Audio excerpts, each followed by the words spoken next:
uma... já é uma inflamação do intestino. É uma já coisa grave, quer dizer, no sentido de que é realmente uma doença séria que incomoda demais o paciente, né? Com certeza, principalmente nas formas mais intensas. As formas mais leves, talvez não precise desse tipo de medicação. Mas quando o paciente começa a ser portador de uma enfermidade de intensidade muito maior, esse tipo de medicamento, os 3 primeiros, são muito úteis. Tem mais slides? Tem. Né? Então, esse contexto aí de terapêutica biológica é uma revolução no controle dessa enfermidade. Se for utilizado no início, João, existe a possibilidade de cura.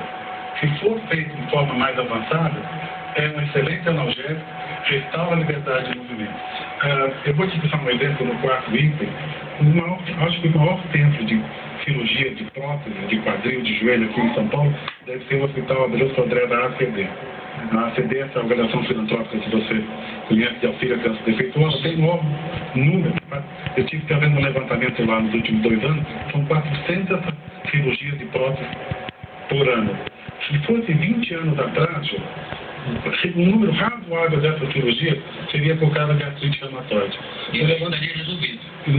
Não, foram por causa de artrite. Não, hoje em dia estaria resolvido também. Nós fizemos esse levantamento, menos de 10 casos dos 400 são devido à artrite reumatoide, são devido à osteoporose, essa pela qual a gente não tem tratamento. Então, nós não temos a cura total, mas eu posso lhe garantir, João, nós estamos tratando melhor.